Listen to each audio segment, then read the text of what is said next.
Channel को subscribe करें और बेल आइकन को दबाएं ताकि आने वाले सभी वीडियो को आप देखना ना भूलें।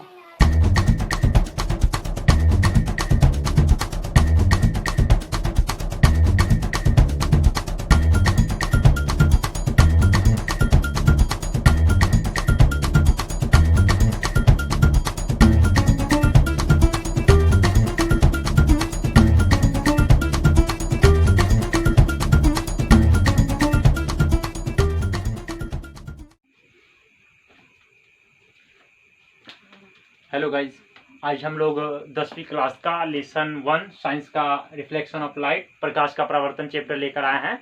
तो सबसे पहले आप लोगों को कहना चाहेंगे कि इस चैनल को सब्सक्राइब कीजिए और बेल आइकन को दबाइए ताकि जब भी हम कोई नया वीडियो डालें तो सबसे पहले आप देखें। चलिए तो शुरू करते हैं। प्रकाश क्या होता है, किसे कहते हैं, प्रकाश से क्या फायदा होता है, इसके बारे में आज हम लोग पढ़ेंगे। चलिए देखते हैं, आप लोग समझिए।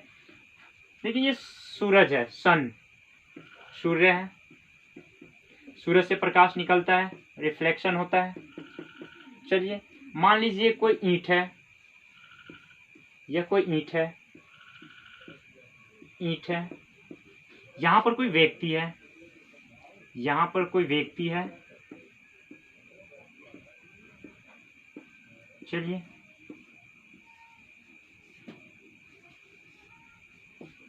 अब देखिए, जब सूरज से जो प्रकाश निकलता है तो हर जगह जा रहा है, हर जगह जा रहा है, प्रकाश निकल रहा है, हर जगह जा रहा है, हर जगह जा रहा है। क्या करता है, कुछ प्रकाश इस ईंट के पास, ईंट पर भी जा रहा है, ईंट पर भी जा रहा है।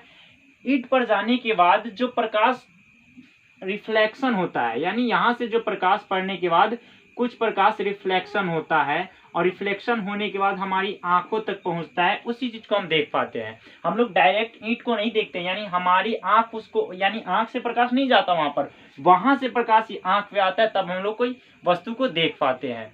इसी को प्रकाश कहते हैं। देखिए सिंपल भाषा में अगर हम प्रकाश का डिफिनीशन बताए तो प्रकाश वह कारक है जिसकी सहायता से हम कोई वस्तु को देख सकते हैं। यानी कोई भी वस्तु को हम देखते हैं किसकी सहायता से, प्रकाश की सहायता से। अगर प्रकाश नहीं हुआ तो हम नहीं देख पाएंगे। यानी इसका डिफिनीशन आप नोट कर लीजिएगा, कलम कापी निकालिए और नोट कीजिए। प्रकाश वह कारक है, प्रकाश वह कारक है, प्रकाश वह कारक है जिसकी सहायता से, जिसकी सहायता से हम कोई वस्तु को देख सकते हैं, कोई वस्तु को देख सकते हैं। चलिए अब देखिए कुछ आगे, जहां से प्रकाश निकलता है, यहां पर प्रकाश कहां से निकल रहा है, सूरज से निकल रहा है, तो इसको क्या कहेंगे, सोर्स ऑफ लाइट, यानी प्रकाश का स्रोत कहेंगे। ये क्या हो जाएगा, प्रकाश का स्रोत हो जाएगा, प्रकाश का स्रोत यानी सोर्स ऑफ लाइट, इसको हम लोग बोलेंगे। देखिए अब प्रकाश दो तरीके से निकलता है, जिसे एक तो नेचुरल होता है और एक मैन मेड होता है, यानी एक प्राकृतिक होता है और एक मानव निर्मित होता है। जैसे देखिए ये जो सूरज है ये क्या है, प्राकृतिक है, यानी भगवान का दिया हुआ है। अब देखिए कुछ आदमी का भी बनाया होता है, जैसे टॉर्च, ये क्या हो गया, टॉर्च हो गया। जैसे टॉर्च, लैंप, बल्ब, ये सब क्या है, आदमी का बनाया होता है। यानी प्रकाश का जो सोर्स है दो प्रकार के होता है। एक क्या होता है, एक नेचुरल होता है, नेचुरल, और एक मैन मेड होता है, मैन मेड। ठीक, यानी प्राकृतिक और मानव निर्मित, दो प्रकार के होता है। चलिए प्राकृतिक किसको कहते हैं, जैसे सूरज हो गया, चंद्रमा हो गया, यानी जो भगवान का दिया होता है। मैन मेड जो मनुष्य द्वारा बनाया जाता है उसको मानव निर्मित कहते हैं। ठीक, चलिए प्रकाश वह कारक है जिसकी सहायता से हम कोई भी वस्तु को देख सकते हैं, उसे प्रकाश कहते हैं। चलिए इसको साफ करते हैं, फिर आगे दिखाते हैं।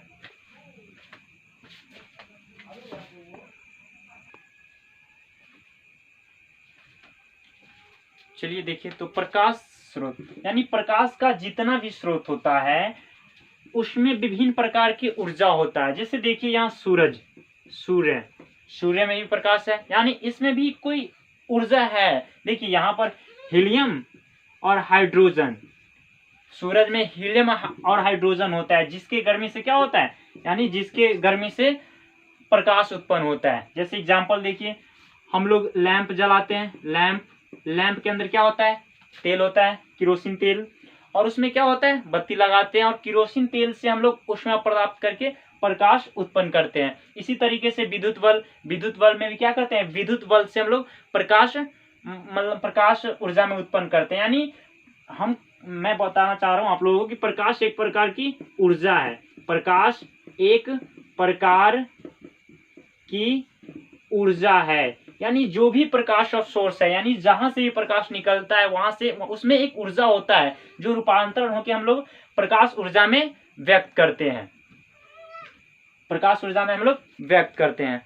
चलिए बिजली का बल,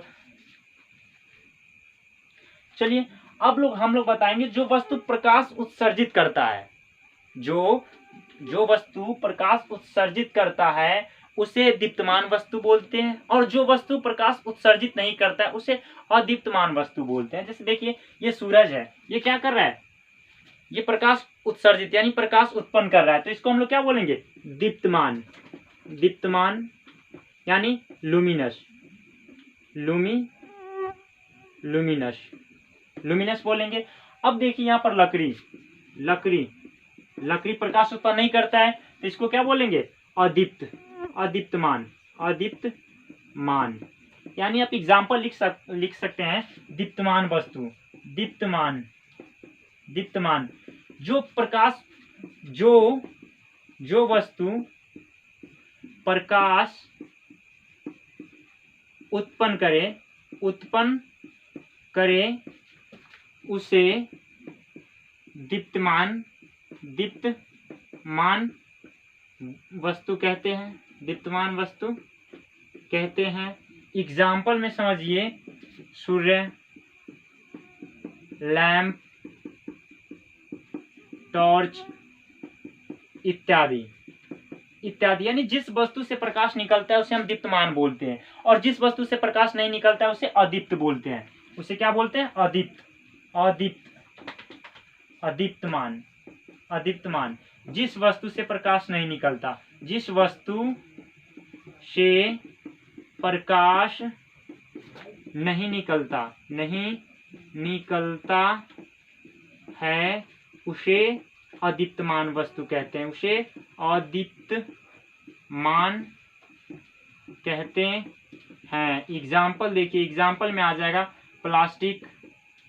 प्लास्टिक, लकड़ी, कलम, ये सब क्या है, अदीप्तमान वस्तुएं हैं।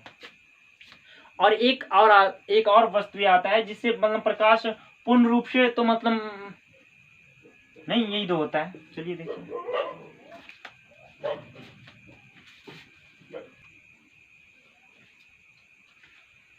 दीप्तमान और अदीप्तमान वस्तु का परिभाषा आप लोग लिख चुके होंगे। अब हम लोग बता रहे हैं, चलिए किरण, यानी प्रकाश को ही हम लोग किरण कहते हैं। जब प्रकाश सीधी रेखा में गमन करता है तो उसे प्रकाश की किरण कहते हैं। ये भी नोट कर लीजिएगा, जब प्रकाश सीधी रेखा में चलता है तो उसे प्रकाश का किरण कहते हैं। चलिए, जब प्रकाश सरल रेखा में गमन करता है तो उसे प्रकाश की किरण कहते हैं। किरण 3 प्रकार का होता है। किरण की विशेषता बताने से हम पहले बताएंगे कि आप लोग को बताना चाहेंगे कि किरणों को समूह को हम लोग किरण पुंज कहते हैं। जैसे देखिए, एक किरण गुजर रहा है, इसे किरण बोलेंगे, और यहीं पर बहुत सारा किरण गुजर रहा है, बहुत सारा किरण गुजर रहा है, तो इसको हम लोग किरण पुंज बोलेंगे। क्या बोलेंगे, किरण पुंज। यानी इसका परिभाषा लिख सकते हैं कि किरणों को समूह को किरण पुंज कहते हैं। किरणों को समूह को किरण पुंज कहते हैं। किरण 3 प्रकार का होता है, किरण पुंज 3 प्रकार का होता है। किरण पुंज 3 प्रकार का होता है। चलिए आगे बताते हैं, इसको फिर मिटाते हैं।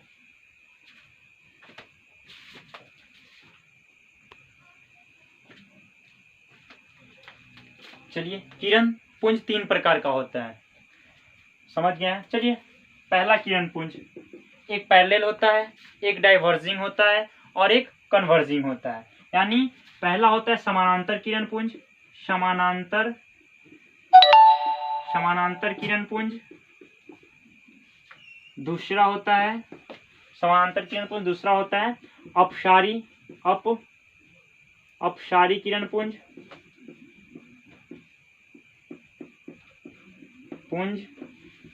तीसरा होता है, तीसरा यहाँ पर नोट कीजिए, तीसरा होता है अभिसारी किरण पुंज, अभिसारी किरण पुंज। चलिए देखिए, समानांतर किरण पुंज किसे कहते हैं? यानी जो सीधी रेखा में गमन करता है, जो सीधी रेखा में गमन करता है उसे समानांतर किरण पुंज कहते हैं। अपसारी किरण पुंज, जो एक बिंदु से क्या होता है, एक बिंदु से प्रकाश निकलता है, यानी एक बिंदु से किरण क्या होता है, बिखरता है, उसे अपसारी किरण पुंज कहते हैं। अभिसारी में क्या होता है, एक बिंदु पर सभी किरण आकर मिलता है, सभी किरण पुंज आकर मिलता है एक ही बिंदु पर, उसे क्या बोलते हैं, अभिसारी किरण पुंज। इसे बोलते हैं पैरेलल रे, इसे डाइवर्जिंग, इसे कन्वर्जिंग।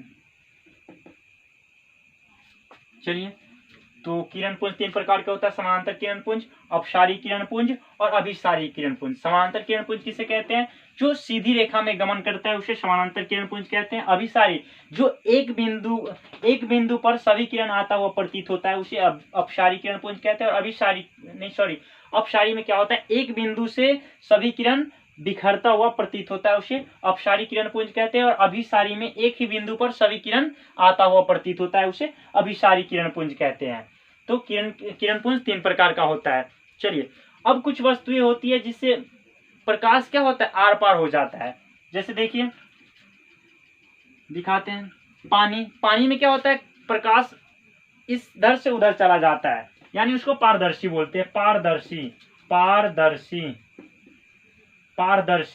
पारदर्शी किसे बोलते हैं, जिससे प्रकाश आसानी से इस पार से उस पार हो जाए, यानी जिस वस्तु से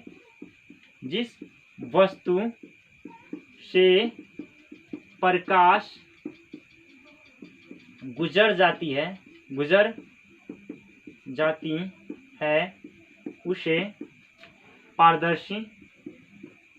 उसे पारदर्शी कहते हैं। एग्जाम्पल में समझिए, पानी हो गया, हवा, कांच इत्यादि, इस सब को पारदर्शी बोलते हैं। और अपारदर्शी जिससे प्रकाश नहीं गुजरता है उसे अपारदर्शी कहते हैं। जैसे देखिए, लकड़ी में प्रकाश गमन नहीं कर सकता, यानी इस पार से उस पार नहीं होता है, इसीलिए इसको अपारदर्शी बोलते हैं। चलिए, तो आज का क्लास यहीं तक करते हैं। अगर हमारी वीडियो अच्छा लगे तो लाइक और सब्सक्राइब कीजिए। Thank you.